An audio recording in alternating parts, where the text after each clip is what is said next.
Goodness ടെലിവിഷൻ്റെ ബൈബിളിലൂടെ ഒരു തീർത്ഥാടനം എന്ന വചന പഠന പദ്ധതിയിലേക്ക് മാന്യപ്രേക്ഷകർക്ക് സ്വാഗതം.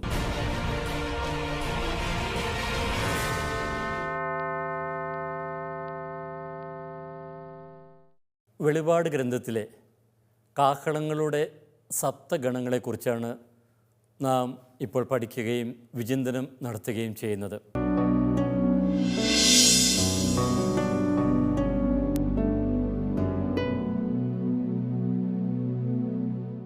കഴിഞ്ഞ ക്ലാസ്സിൽ കാഹളങ്ങളുടെ സപ്തഗണങ്ങളിൽ അഞ്ചാമത്തെ കാഹളത്തെക്കുറിച്ചാണ് നാം പറഞ്ഞു തുടങ്ങിയത്.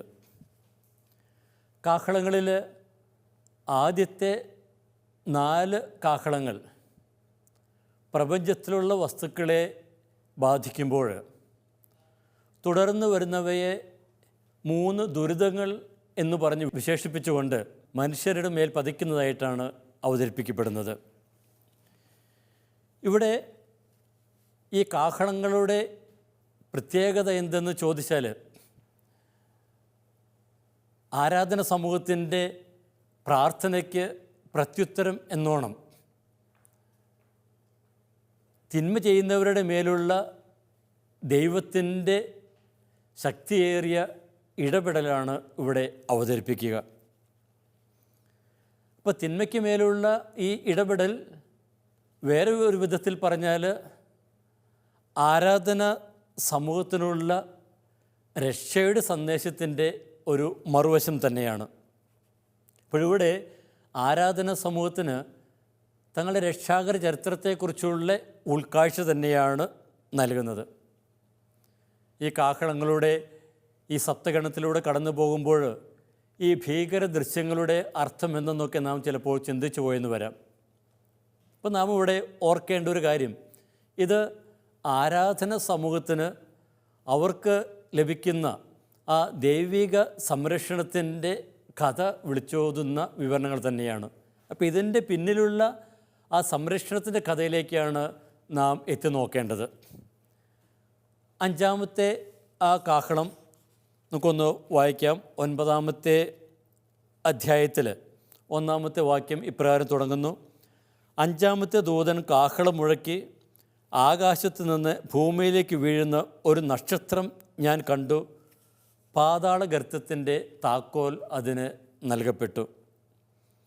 അപ്പോൾ ഭൂമിയിലേക്ക് വീഴുന്ന ഒരു നക്ഷത്രം, അത് പാതാളത്തിൻ്റെ ഗർത്തങ്ങൾ തുറക്കുന്നു. ഇവിടെ പാതാള ഗർത്തം എന്ന് പറയുന്നത് അബുസോസ്, അതായത് തിന്മയുടെ ശക്തികളൊക്കെ അധിവസിക്കുന്ന, അവരൊക്കെ പാർപ്പിച്ചിരിക്കുന്ന സ്ഥലമെന്ന് വേണമെങ്കിൽ പറയാം. അപ്പോൾ അവിടെ ആ ഒരു പാതാള ഗർത്തം തുറക്കുമ്പോൾ അവിടെ നിന്നും കടന്നു വരുന്നത്, പുറത്തേക്ക് വരുന്നത് വെട്ടുക്കിളികളെ പോലുള്ള ജീവികളാണ്. ഇപ്പോൾ വളരെ വിരൂപ ജീവികളെ ഇവിടെ അവതരിപ്പിക്കുമ്പോൾ ആ ജീവികൾ ആരെയാണ് ആക്രമിക്കുന്നത് എന്ന് ശ്രദ്ധിക്കുക.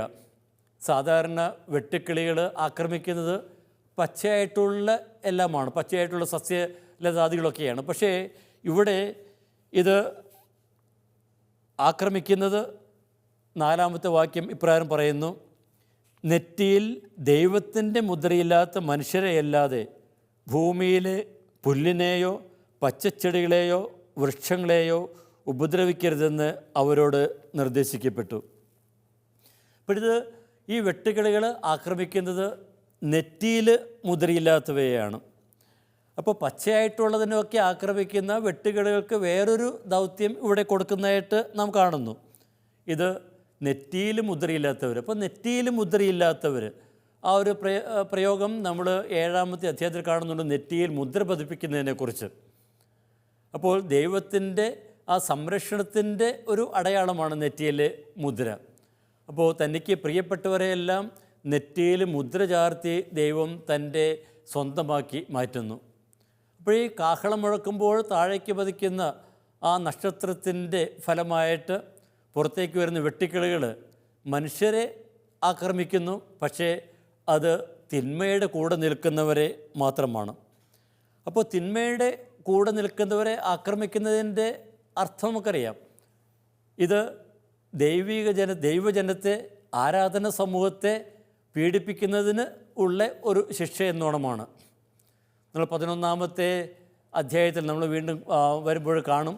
11-ാമത്തെ അധ്യായത്തിൽ 2 സാക്ഷികളെക്കുറിച്ചൊക്കെ വിവരിക്കുന്നുണ്ട്.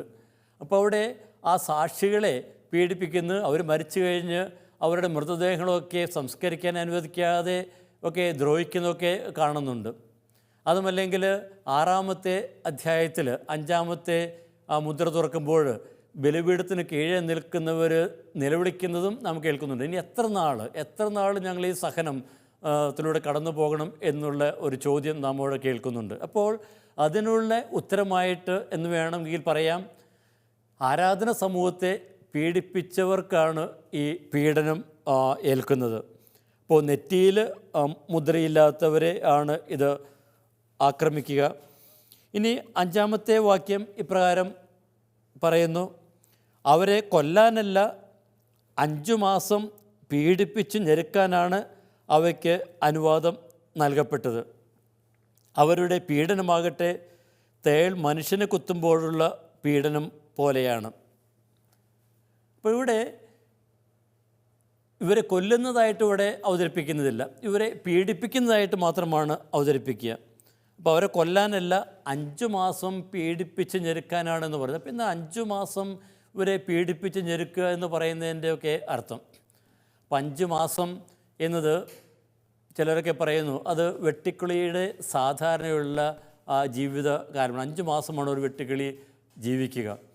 അതിൻ്റെ ഒരു സൂചനയായിട്ട് വേണമെങ്കിൽ കാണാം. അതുമല്ലെങ്കിൽ പറയുന്നത് ഉൽപ്പത്തി പുസ്തകത്തിൽ നോഹയുടെ കാലത്തെ പ്രളയത്തെക്കുറിച്ച് പറയുന്നുണ്ട്. അത് 150 ദിവസമാണ് ആ പ്രളയം ഭൂമിയുടെ മുകളിലുണ്ടായിരുന്നത്. അപ്പോൾ ആ ഒരു ജലപ്രളയത്തിൻ്റെ ഒരു സൂചന ഒക്കെ വേണമെങ്കിൽ ഇവിടെ നമുക്ക് എടുക്കാവുന്നതാണ്. 5 മാസം പീഡിപ്പിച്ച് ഞെരുക്കാൻ അനുവാദം നൽകപ്പെട്ടു.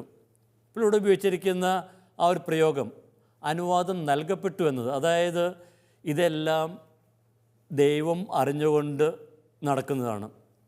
അപ്പോൾ ദൈവത്തിൽ നിന്ന് വരുന്ന അവർക്ക് ലഭിക്കുന്ന ഒരു ശിക്ഷയായിട്ട് വേണമെങ്കിൽ ഇതിനെ അവതരിപ്പിക്കുക. ഇപ്പോൾ അനുവാദം നൽകപ്പെട്ടു. ഇനി ഈ അനുവാദം നൽകപ്പെട്ടു എന്ന് പറയുമ്പോൾ നമുക്കറിയാം ഇതിനും ഒക്കെയുള്ള അനുവാദം വളരെ പരിമിതമാണ്. അപ്പോൾ തിന്മയുടെ ശക്തികൾക്ക് ഇങ്ങനെ അനുവാദം ലഭിക്കുന്നെങ്കിൽ പോലും അത് വളരെ പരിമിതമായിട്ടുള്ള ശക്തിയാണ് എന്ന് നമ്മളറിയണം. അപ്പോൾ വെളിപാട് ഗ്രന്ഥത്തിൽ ഉടനീളം ഉപയോഗിച്ചിരിക്കുന്ന ഒരു പ്രയോഗമാണ് ഇതുപോലുള്ള പാസീവ് വോയിസ്, അതായത് അനുവാദം നൽകപ്പെട്ടു. 6-ാമത്തെ അധ്യായത്തിൽ നമ്മൾ കുതിരകൾ പുറത്തേക്ക് വരുമ്പോൾ അവയെക്കുറിച്ച് പറയുന്നുണ്ട്, അവയ്ക്ക് സമാധാനം എടുത്തു കളയാൻ അനുവാദം നൽകപ്പെട്ടു. അപ്പോൾ ദൈവം അവയ്ക്ക് ചുരുങ്ങിയ കാലത്തേക്ക് നൽകുന്ന ആ ഒരു അധികാരം എന്ന് മാത്രം ആണ് ഇവിടെ അർത്ഥമാക്കുന്നത്. ഇനി അവരുടെ പീഡനമാകട്ടെ തേൾ മനുഷ്യനെ കുത്തുമ്പോഴുള്ള പീഡനം പോലെയാണ്. അപ്പോൾ നമുക്കറിയാം തേളുകൾ കുത്തുമ്പോഴുള്ള ആ വലിയ ആ ഒരു വേദന, കട്ടുകഴപ്പെന്നൊക്കെ നമ്മൾ പറയാറില്ലേ. അപ്പോൾ അത് വളരെ ശക്തിയേറിയ ഒരു വേദനാനുഭവത്തെയാണ് സൂചിപ്പിക്കുക. അപ്പോൾ അതുപോലുള്ള ആ വേദന ഇവർ ഏൽക്കേണ്ടി വരുന്ന ആ പീഡനത്തെ അത് സൂചിപ്പിക്കുവാനായിട്ട് ഉള്ളതാണ്. അപ്പോൾ തേൾ കുത്തുമ്പോഴുള്ള ഒരു അനുഭവം. ഇനി ആ നാളുകളിൽ അവരെക്കുറിച്ച് പറയുന്നത്, ആ മനുഷ്യരെക്കുറിച്ച് പറയുന്നത്, അവർ മരണത്തെ തേടും പക്ഷേ കണ്ടെത്തുകയില്ല. അവർ മരിക്കാൻ ആഗ്രഹിക്കും, എന്നാൽ മരണം അവരിൽ നിന്ന് ഓടിയകലും.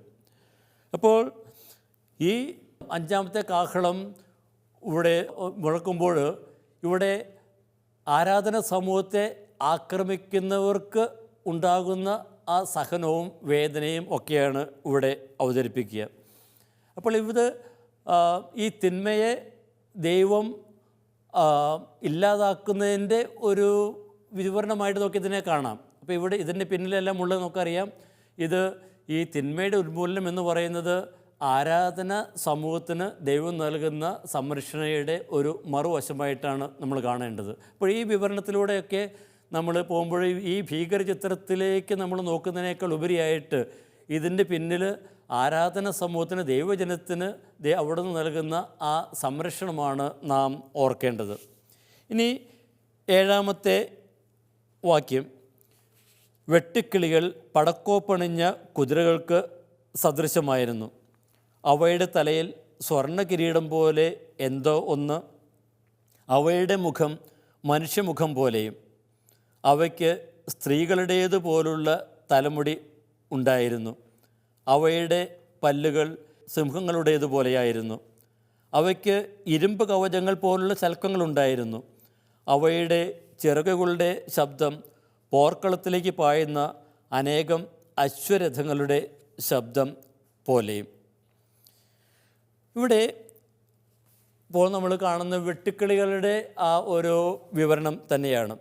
ഇപ്പോൾ വെട്ടുക്കിളികൾ നമുക്കറിയാം, വെട്ടുക്കിളികൾ പുറപ്പാടിലെ വിവരണത്തിൽ ഈജിപ്തിലെ ബാധയ്ക്ക് സമാനമാണ് എന്ന് വേണമെങ്കിൽ പറയാം. കുറേ വെട്ടുക്കിളികളുടെ ആ ഒരു ബാധ എന്ന് പറയുന്നത് ആദ്യകാലങ്ങളിൽ ഒക്കെ അവർ ഭയപ്പാടോടെ നോക്കിയിരുന്ന ഒരു ബാധ തന്നെയാണ്. കാരണം ഈ വെട്ടുക്കിളികൾ അനേക ലക്ഷങ്ങൾ ഒരുമിച്ച് വന്ന് പച്ചയായിട്ടുള്ളത് എല്ലാം തിന്ന് നശിപ്പിക്കും. പിന്നെ ആ ഒരു രാജ്യം നാളുകളോളം അത് പട്ടിണിയിലായിരിക്കും. അപ്പോൾ വെട്ടുക്കിളിയുടെ ബാധ എന്ന് പറയുമ്പോൾ അന്നാളുകളിൽ ആദ്യമ നൂറ്റാണ്ടുകളിലൊക്കെ വളരെ അവരൊക്കെ ഭയപ്പെടുത്തിയിരുന്ന ഒരു ബാധ തന്നെയാണ്. ഇനി ഈ വെട്ടുക്കിളികളുടെ ചിത്രീകരണം നോക്കുക, വളരെ രസകരമായിട്ടുള്ള ചിത്രീകരണമാണ്. ഇതിന് കുതിരകളുടേതിന് സമാനമായിട്ടുള്ള വിവരണമാണ് കൊടുത്തിരിക്കുന്നത്.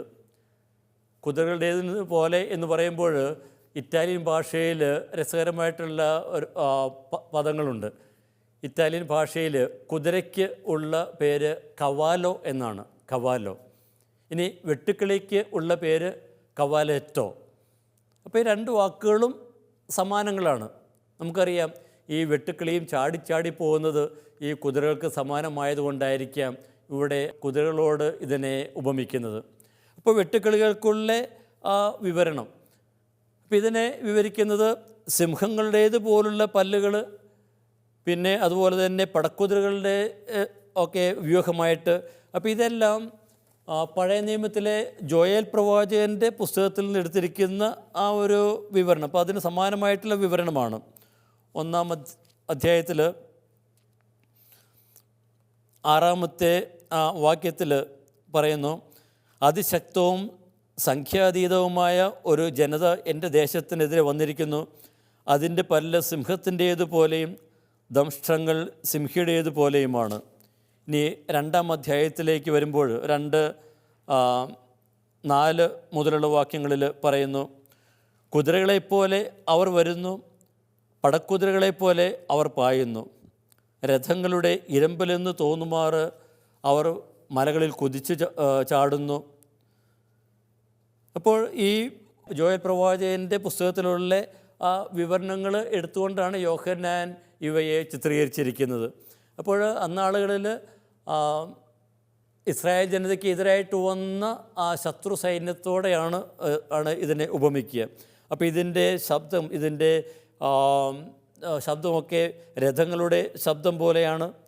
ഇനി ഇവയെ ചിറകുള്ളവയായിട്ടുമൊക്കെ വിവരിച്ചിരിക്കുന്നു. ഇവിടെ ഈ പടക്കുതിരകളോട് സമാനമായിട്ട് ഈ വെട്ടുക്കിളികളൊക്കെ അവതരിപ്പിക്കുന്നതിൻ്റെ ഒരു ലക്ഷ്യം എന്താണ്? നമുക്കത് വളരെ വിരൂപങ്ങളായിട്ടുള്ള ജീവികൾ. അപ്പോൾ ഈ വിരൂപങ്ങളായിട്ടുള്ള ഈ ജീവികൾ ഇവിടെ യഥാർത്ഥത്തിൽ അർത്ഥമാക്കുന്നത് പാപം ഈ പ്രപഞ്ചത്തെ വിരൂപമാക്കുന്നതിനെ തന്നെയാണ്. അപ്പോൾ ഈ പ്രപഞ്ചത്തിലുള്ള ഈ വിരൂപങ്ങളായിട്ടുള്ള ജീവികൾ, അത് പാപം ഈ പ്രപഞ്ചത്തെ, ഈ സംവിധാനങ്ങളെ, മാനുഷിക സംവിധാനങ്ങളെല്ലാം വിരൂപമാക്കുന്നതിൻ്റെ ഒരു പ്രതീകമായിട്ട് തന്നെയായിരിക്കാം എടുക്കുന്നത്. മാത്രമല്ല, ഇനി നമ്മൾ കാണുന്നു ഈ തിന്മയുടെ പിന്നാലെ പോകുന്ന ആളുകളെ, മനുഷ്യരെയെല്ലാം പീഡിപ്പിക്കുന്നത് ഈ ജീവികൾ തന്നെയാണ്. അപ്പോൾ അത് നമുക്ക് എപ്രകാരം മനസ്സിലാക്കുവാനായിട്ട് സാധിക്കും? ഈ തിന്മയുടെ പിന്നാലെ പോകുന്നവരെ, അവരെ ആക്രമിക്കുന്നതും അവരെ ഇല്ലായ്മ ചെയ്യുന്നതുമൊക്കെ ഈ തിന്മയുടെ സംവിധാനങ്ങൾ തന്നെയാണ്. അതായത് അവർ തന്നെ വളർത്തി വലുതാക്കുന്ന ഈ തിന്മയുടെ സംവിധാനങ്ങൾ അവസാനം ഇവർക്കെതിരെ തിരിയുന്നതായിട്ടാണ് അവതരിപ്പിക്കുന്നത്. അപ്പോൾ ദൈവം ഇവരെ ശിക്ഷിക്കുന്നു എന്ന് പറയുമ്പോൾ ദൈവം തന്നെ മുകളിൽ നിന്ന് വന്ന് ഇവരെ ശിക്ഷിക്കുന്നതായിട്ടൊന്നുമല്ല. ഇവർ തന്നെ പടുത്തുയർത്തുന്ന സംവിധാനങ്ങൾ അവസാനം ഇവർക്കെതിരെ തിരിയുന്നതായിട്ട് ഇവിടെ യോഹന്നാൻ അവതരിപ്പിക്കുന്നതായിട്ട് നമുക്ക് കാണാം. ഇനി ഈ ഐതിഹാസിക രൂപങ്ങൾ, ഈ വിചിത്ര ജീവികളുടെ രൂപങ്ങൾ, അതൊക്കെ ഇവർ ആരാധിക്കുന്ന ദേവതകളുടെ രൂപങ്ങൾ കൂടിയാണ്. അപ്പോൾ ഇവരൊക്കെ ആരാധിക്കുന്ന മറ്റ് ദേവതകൾക്കെല്ലാം കൊടുത്തിരിക്കുന്ന പ്രത്യേക രൂപങ്ങൾ, അപ്പോൾ അതിനോട് വേണമെങ്കിലും ഇതിനെ നമുക്ക് ഉപമിക്കുവാനായിട്ട് സാധിക്കും. അങ്ങനെയെങ്കിൽ ഇവരൊക്കെ ആരാധിക്കുന്ന ആ ദേവതകൾ അല്ലെങ്കിൽ അവർ തന്നെ ഇവരെ പീഡിപ്പിക്കുന്നവരായിട്ട് മാറുന്നു. അപ്പോൾ ആരാധന സമൂഹത്തെയും ഇനി ഭൂവാസികളെയും രണ്ട് വ്യത്യസ്ത ഗണങ്ങളായിട്ട് പെടുത്തി യോഹന്നാൻ അവതരിപ്പിക്കുന്നു. ആരാധന സമൂഹത്തിൻ്റെ കൂടെ ദൈവമുണ്ട്, ദൈവം അവരെ സംരക്ഷിക്കുന്നു. ഇനി ആരാധന സമൂഹത്തെ പീഡിപ്പിക്കുന്ന ഈ ഭൂവാസികളെയാണെങ്കിലോ അവർ തന്നെ വളർത്തി വലുതാക്കുന്ന ഈ സംവിധാനങ്ങൾ, സിനിമയുടെ സംവിധാനങ്ങൾ, അതാണ് ഈ ഭീകര ജീവികളുടെയൊക്കെ രൂപത്തിൽ ഇവിടെ അവതരിപ്പിക്കുന്നത്. അവ തന്നെ ഇവർക്കെതിരെ തിരികുകയും ഇവരെ പീഡിപ്പിക്കുകയും ഇവരെ ഇല്ലായ്മ ചെയ്യുകയും ഒക്കെ ചെയ്യുന്നു. ഇനി നമുക്ക് അടുത്ത വാക്യത്തിലേക്ക് കടക്കാം. 10ാമത്തെ വാക്യം, അവയ്ക്ക് തേളുകളുടേതുപോലുള്ള വാലും വിഷമുള്ളും ഉണ്ടായിരുന്നു. ഈ വാലുകളിൽ 5 മാസത്തേക്ക് മനുഷ്യരെ പീഡിപ്പിക്കാൻ പോകുന്ന ശക്തിയും. ഇപ്പോൾ വീണ്ടും ഇവിടെ മനുഷ്യർക്ക് വരുത്തുന്ന ആ വേദനകളെ, പീഡകളെയാണ് വീണ്ടും ഇവിടെ സൂചിപ്പിക്കുക. അപ്പോൾ തേളുകളുടേതുപോലുള്ള വിഷമുള്ള ഇവയ്ക്കുണ്ടായിരുന്നു. മാത്രമല്ല 5 മാസത്തേക്ക് ഇവരെ പീഡിപ്പിക്കുന്നു. അപ്പോൾ 5 മാസത്തേക്ക് പീഡിപ്പിക്കുന്ന നേരത്തെ സൂചിപ്പിച്ചതുപോലെ ഇത് ഭൂമുഖത്തുണ്ടായിരുന്ന ആ പ്രളയത്തിൻ്റെ ഒരു സൂചനയാകാം. അതുമല്ലെങ്കിൽ വെട്ടുക്കിളിയുടെ ആ ഒരു കാലദൈർഘ്യവുമാവും ഇവിടെ ഉദ്ദേശിക്കുന്നത്. ഇനി 11ാമത്തെ വാക്യത്തിൽ പറയുന്നു, പാതാളത്തിൻ്റെ ദൂതനാണ് അവയുടെ രാജാവ്. അവൻ്റെ പേര് ഹെബ്രായ ഭാഷയിൽ അബദോൺ, ഗ്രീക്ക് ഭാഷയിൽ അപ്പോളിയോൺ. പാതാളത്തിൻ്റെ ദൂതനാണ് അവരുടെ രാജാവ്. അപ്പോൾ ഇവിടെ ഈ വെട്ടുക്കിളിയുടെ ഈ സൈന്യത്തെ വീണ്ടും അത് അവതരിപ്പിക്കുകയാണ്. അപ്പോൾ ഇവയ്ക്ക് രാജാവായിട്ടുള്ളത് പാതാളത്തിൻ്റെ നാഥൻ തന്നെയാണ്. അപ്പോൾ ഇനി ഇവയ്ക്ക് കൊടുക്കുന്ന പേരുകളിലേക്ക് ഒന്ന് ശ്രദ്ധിക്കുക. ഇപ്പോൾ 2 പേരുകളാണ് ഇവിടെ സൂചിപ്പിക്കുക. ഒന്ന് അബദോൺ, പിന്നെ രണ്ടാമത്തേത് അപ്പോളിയോൺ. അബദോൺ എന്നത് ഒരു ഹെബ്രായ പദമാണ്. അത് ഇതിന് നാശം എന്നാണ് അർത്ഥം. പക്ഷേ എന്നാൽ ഇതൊരു ജീവിക്ക് പേരായിട്ട് നൽകിയിരിക്കുന്നു, അബദോൺ. ഇനി അപ്പോളിയോൺ എന്നതിന് അർത്ഥം ഗ്രീക്ക് പദത്തിന് സംഹാരകൻ എന്നാണ്. ഇനി ഈ അപ്പോളിയൻ എന്ന പദത്തിന് ഒരു പ്രത്യേകതയുണ്ട്. അത് അപ്പോളോ എന്ന ആ പേരിനോട് സമാനമാണ്. അപ്പോളോ റോമക്കാരൊക്കെ ആരാധിക്കുന്ന ദേവൻ തന്നെയാണ്. അപ്പോൾ ഈ അവർ ആരാധിക്കുന്ന ആ ദേവനെയാണ് ഇവിടെ അപ്പോളിയോൺ എന്ന പേര് വഴി അർത്ഥമാക്കുന്നതെങ്കിൽ ഇവരൊക്കെ ആരാധിക്കുന്നത് അത് പൈശാചിക ശക്തികളെയാണ് എന്നാണ് ഇവിടെ യോഹന്നാൻ അർത്ഥമാക്കുക. അപ്പോൾ ഭൂവാസികളൊക്കെ പിഞ്ചെല്ലുന്ന ശക്തികൾ ദൈവിക ശക്തിയല്ല, അത് യഥാർത്ഥത്തിൽ പൈശാചിക ശക്തി തന്നെയാണ്. അങ്ങനെയെങ്കിൽ എന്തിനു വേണ്ടിയാണ് അവരെ ആരാധിക്കുക? അപ്പോൾ അപ്പോളിയോൺ എന്ന് മാത്രമല്ല, ഈ ഒരു അപ്പോളോ എന്ന പേര് റോമൻ ചക്രവർത്തിയുമായിട്ട് ബന്ധപ്പെട്ടതാണ്. റോമൻ ചക്രവർത്തിമാർ അപ്പോളോയുടെ അവതാരങ്ങളാണെന്നുള്ള ഒരു ചിന്തയുമൊക്കെ അക്കാലങ്ങളുണ്ടായിരുന്നു. അങ്ങനെയെങ്കിൽ ഈ റോമൻ ചക്രവർത്തിയെയും റോമൻ സാമ്രാജ്യത്തെയും എല്ലാം ഈ പൈശാചിക ശക്തികളുമായിട്ട് ആണ് ബന്ധപ്പെടുത്തി അവതരിപ്പിക്കുക. ഇപ്പോൾ ഇവിടെ ഈ കാഹളങ്ങളുടെ വിവരണത്തിലൂടെ യോഹന്നാൻ അന്നത്തെ സാമൂഹ്യ രാഷ്ട്രീയ വ്യവസ്ഥിതികളെ കൂടി ഇവിടെ ഈ തിന്മയുടെ ഭാഗമായിട്ട് അവതരിപ്പിക്കുന്നത് നമ്മൾ കാണുന്നു. ഇനി ഇവിടെ നമുക്ക് അറിയാം, ഇതെല്ലാം ദൈവം മുൻകൂട്ടി നിശ്ചയിച്ചതുപോലെയാണൊക്കെ സംഭവിക്കുക. അപ്പോൾ ദൈവത്തിൻ്റെ പദ്ധതി അനുസരിച്ച് മാത്രമേ ഇവിടെയൊക്കെ സംഭവിക്കുകയുള്ളൂ.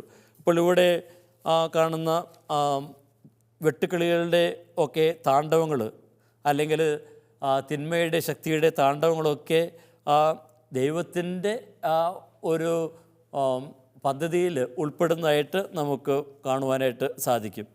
ഇനി ഈ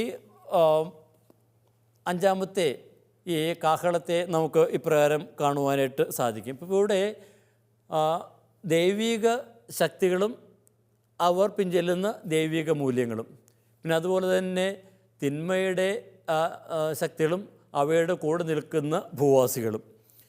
അപ്പോൾ ഈ രണ്ട് ശക്തികളും ഈ പ്രപഞ്ചത്തിലൊക്കെ നമ്മൾ കാണുന്നുണ്ട്. അപ്പോൾ യുദ്ധവും അക്രമവും എല്ലാം പലപ്പോഴും ഈ ദൈവികതയുടെ പരിവേഷമണിഞ്ഞാണ് നമ്മുടെ ഒക്കെ ഇടയിലേക്ക് കടന്നു വരുന്നത്. അപ്പോൾ അന്ന് ആ ആരാധന സമൂഹം, ഇസ്രായേൽ ഒക്കെ ആരാധന സമൂഹം, ദൈവജനം അന്നൊക്കെ ജീവിച്ചിരുന്നത് ഈ തിന്മ നിറഞ്ഞ വ്യവസ്ഥിതികളുടെ പശ്ചാത്തലത്തിൽ തന്നെയാണ്. അപ്പോൾ ഇത് പലപ്പോഴുമൊക്കെ ദൈവീക പരിവേഷമണിഞ്ഞാണ് വരിക. നമുക്കറിയാം, റോമൻ ചക്രവർത്തിമാരൊക്കെ ആ ദൈവത്തിൻ്റെ അവതാരങ്ങളായിട്ടാണ് അവരൊക്കെ സ്വയം പ്രഖ്യാപിച്ചിരുന്നത്. അപ്പോൾ ദൈവത്തിന് അവതാരം പ്രഖ്യാപിക്കുകയും മാത്രമല്ല, അവരൊക്കെ പറയുന്നത്, അവതരിപ്പിക്കുന്നതെല്ലാം ദൈവിക മൂല്യങ്ങളാണ് എന്ന് കരുതി സ്വീകരിക്കുവാനായിട്ട് അന്നത്തെ ജനത കടപ്പെട്ടിരുന്നു. പക്ഷേ ആരാധന സമൂഹത്തിൻ്റെ മുന്നിൽ വളരെ വ്യക്തമായിട്ട് യോഹന്നാൻ ഇത് അവതരിപ്പിക്കുന്നു. അപ്പോൾ ആരാധന സമൂഹം തങ്ങളുടെ മുന്നിലുള്ള ആ വ്യവസ്ഥിതിയെ ശരിക്കും തിരിച്ചറിയുവാനായിട്ട് അവർക്ക് സാധിക്കണം. അതിൽ നന്മ തിന്മകൾ എന്തെന്ന് തിരിച്ചറിഞ്ഞ് ആ തിന്മയെ എതിർക്കുവാനായിട്ടൊക്കെ സാധിക്കണം. അപ്പോൾ ആ തിന്മയെ ചക്രവർത്തിയുടെയൊക്കെ ചെല്ലുന്ന അല്ലെങ്കിൽ അന്നുള്ള സാമൂഹിക രാഷ്ട്രീയ സംവിധാനങ്ങളൊക്കെ തിന്മയുടെ ശക്തികളെ നയിക്കപ്പെടുന്നതാണെങ്കിൽ ആരാധന സമൂഹം അവയിൽ നിന്ന് വിട്ട് നിൽക്കണം. ഇനി ഭൂവാസികളാകട്ടെ, ഈ ഭൂവാസികൾ തങ്ങൾ ഭാഗമാക്കാവുന്ന ഈ തിന്മയുടെ ശക്തികളാൽ തന്നെ പീഡിപ്പിക്കപ്പെടുന്നതാണ് ഇവിടെ വിവരിക്കുക. അപ്പോൾ ഈ അഞ്ചാമത്തെ കാഹളം മുഴക്കുമ്പോൾ ഇവിടെ തിന്മയുടെ ശക്തികൾ തന്നെ ഈ തിന്മയുടെ ശക്തികൾ പിൻചെല്ലുന്നവരെ പീഡിപ്പിക്കുന്നത് വിവരിക്കുന്നത് നമ്മൾ കാണുന്നു. ഇനി 12-ാമത്തെ വാക്യം, ഒന്നാമത്തെ ദുരിതം കടന്നുപോയി, ഇതാ ഇവയ്ക്ക് ശേഷം 2 ദുരിതങ്ങൾ കൂടി വരുന്നു. അപ്പോൾ ഇവിടെ 7-ാമത്തെ കാഹളങ്ങളുടെ സപ്തഗണത്തിൽ അവസാനത്തെ 3 കാഹളങ്ങളെ ആകാം ഇവിടെ 3 ദുരിതങ്ങൾ വഴിയായിട്ട് അവതരിപ്പിക്കൽ. ഒന്നാമത്തെ ദുരിതം കടന്നുപോയിട്ട് പറയുന്നു, പിന്നീട് ഇനി 2 ദുരിതങ്ങൾ കൂടി ഉണ്ട് എന്ന് പറയുന്നു. ഇനി നമ്മൾ 13-ാമത്തെ വാക്യത്തിലേക്ക് കടക്കുന്നു. 13-ാമത്തെ വാക്യം മുതൽ 6-ാമത്തെ കാഹളത്തിൻ്റെ വിവരണമാണ് നമ്മൾ കേൾക്കുക. 6-ാമത്തെ ദൂതൻ കാഹളം മുഴക്കി. അപ്പോൾ ദൈവസന്നിധിയിലുള്ള സുവർണ ബലിപീഠത്തിൻ്റെ 4 കൊമ്പുകളിൽ നിന്ന് ഒരു സ്വരം ഞാൻ കേട്ടു. അത് കാഹളം വഹിക്കുന്ന 6-ാമത്തെ ദൂതനോട് പറഞ്ഞു, യൂഫ്രട്ടീസ് വൻനദിയുടെ കരയിൽ ബന്ധിതരായി കഴിയുന്ന 4 ദൂതന്മാരെ അഴിച്ചുവിടുക. അപ്പോൾ 6-ാമത്തെ കാഹളത്തിൻ്റെ വിവരണത്തിലേക്ക് നാം കടക്കുന്നു. അപ്പോൾ 6-ാമത്തെ കാഹളത്തിൻ്റെ വിവരണത്തിൽ പ്രധാനമായിട്ടും കടന്നു വരുന്നത് യൂഫ്രട്ടീസ് നദിക്ക് അക്കരയിൽ നിന്ന് വരുന്ന ഒരു സൈന്യമാണ്. നമുക്കറിയാം, ഈ യൂഫ്രട്ടീസ് നദിക്ക് അക്കരയിൽ നിന്നാണ് ഈ പാർത്തിയൻ സൈന്യം വന്ന് ഇവരെ ആക്രമിക്കുക എന്ന് അവർ കരുതിയിരുന്നു. കാരണം അതിനപ്പുറത്തുള്ള ആ ഒരു സൈന്യം അത് കുതിരപ്പടകൾക്ക് എല്ലാം പ്രസിദ്ധി ആർജിച്ച ഒരു സൈന്യം തന്നെയായിരുന്നു. അപ്പോൾ അവർ വന്ന് ഇവരെ ആക്രമിക്കും എന്നുള്ള ആ ഒരു ചിന്തയൊക്കെ അക്കാലം ഉണ്ടായിരുന്നു. അപ്പോൾ ഈ 6-ാമത്തെ ആ കാഹളം മുഴക്കുമ്പോൾ ഉള്ള ആദ്യത്തെ വചനങ്ങളൊന്ന് ശ്രദ്ധിക്കുക. സുവർണ ആ ബലിപീഠത്തിൽ നിന്നാണ് ശബ്ദം ഉയരുക. അപ്പോൾ സുവർണ ബലിപീഠം അത് എന്തിനെയാണ് സൂചിപ്പിക്കുക? ബലിപീഠം തീർച്ചയായിട്ടും ആ ദേവാലയത്തിലെ ആ ബലിപീഠം തന്നെയാണ്. അപ്പോൾ അവിടെ ബലിപീഠം നമ്മൾ 6-ാമത്തെ അധ്യായത്തിൽ ബലിപീഠത്തെക്കുറിച്ചൊക്കെ നമ്മൾ കണ്ടതാണ്.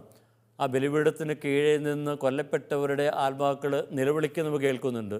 അപ്പോൾ ഇവിടെ സ്വർണ്ണ ബലിപീഠത്തിൻ്റെ ആ ഒരു സൂചന, അത് ആ വധിക്കപ്പെട്ടവരുടെ അല്ലെങ്കിൽ രക്തസാക്ഷിത്വം വരിച്ചവരുടെ ആ നിലവിളിക്ക് പ്രത്യുത്തരമായിട്ട് വരുന്ന ആ ദൈവത്തിൻ്റെ ഒരു മറുപടിയായിട്ട് നമുക്ക് ഇവിടെ കാണുവാൻ സാധിക്കും. അപ്പോൾ വിശുദ്ധരുടെ പ്രാർത്ഥനകളുടെ ഫലമായിട്ടുള്ള ദൈവത്തിൻ്റെ ഇടപെടലാണ് ഇവിടെയുള്ളത്. അത് തിന്മ നിറഞ്ഞ വ്യവസ്ഥിതികൾക്ക് എതിരായിട്ടുള്ള ദൈവത്തിൻ്റെ ഇടപെടൽ തന്നെയാണ്. അപ്പോൾ അഞ്ചാമത്തെ ആ കാഹളം മുഴക്കുമ്പോൾ സംഭവിക്കുന്ന പോലെ തന്നെ ആറാമത്തെ കാഹളം മുഴക്കുമ്പോഴും സംഭവിക്കുന്നത് തിന്മ നിറഞ്ഞ വ്യവസ്ഥിതിക്കെതിരെ ദൈവം ഇടപെടുന്നതാണ്. തൻ്റെ പ്രിയപ്പെട്ടവരുടെ ആരാധന സമൂഹത്തിൻ്റെ പ്രാർത്ഥനയ്ക്ക് പ്രത്യുത്തരമായിട്ട് ദൈവം അവരെ ശിക്ഷിക്കുന്നു. അതായത് ഈ ആരാധന സമൂഹത്തെ അവിടുന്ന് സംരക്ഷിക്കുന്നു. അപ്പോൾ ശിക്ഷ എന്ന് പറയുന്നത് ആരാധന സമൂഹത്തിനുള്ള സംരക്ഷണത്തിൻ്റെ ഒരു മറുവശമായിട്ട് കാണുവാൻ നമുക്ക് സാധിക്കണം.